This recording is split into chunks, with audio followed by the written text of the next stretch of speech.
Kathleen Moore. I had the great privilege of presenting the primary results of the study called Forward 1, which is Gynecologic Oncology Group Protocol 3011.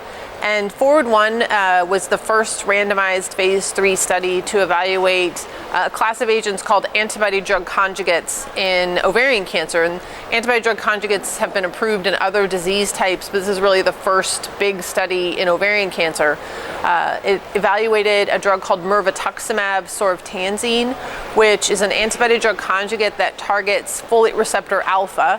Folate receptor alpha is a transmembrane protein that is almost ubiquitously expressed, if not overexpressed, on high-grade serous ovarian cancer and not really on normal tissues, so it's an ideal target.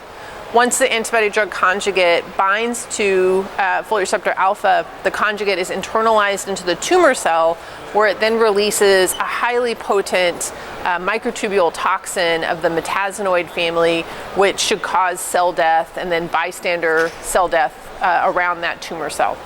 It had very robust phase 1 data, and so entered a phase 3 study known as Forward 1 as compared to investigator's choice chemotherapy in women with recurrent ovarian cancer that was considered platinum resistant, and their tissue had to have medium to high expression of folate receptor alpha by an immunohistochemistry test. Unfortunately, Forward 1 did not meet its primary endpoint. The primary endpoint was progression-free survival in both the intention to treat population as well as the subpopulation of patients that were folate receptor alpha expressing high. There were signals of superiority in the folate receptor alpha high group, both in progression-free survival, response rate, and overall survival, but did not meet statistical significance. And certainly this was not what we expected, and truthfully the results, just the progression-free survival medians that we saw were not reflective of what had been seen in the phase 1 experience. And so we went back to really look at how patients were selected for Forward 1. And one of the things that we discovered, or the main thing we discovered, is the scoring of folate receptor alpha expression really negatively impacted the outcome of this trial. So to explain that, in the phase 1 experience, we used a scoring that considered not only what percentage of the cells were folate receptor alpha high or alpha expressing, but also the intensity. And then for the phase 3 study, we went to a less cumbersome scoring method that we thought would be easier to do as a companion diagnostic. And a bridging study had actually shown that they were equivalent. And so that's what was used in Forward 1. On reanalysis, where we've since reanalyzed all the specimens using the original scoring method, we find that almost a third, actually over a third of patients enrolled on Forward 1 were ineligible because they actually had low expression.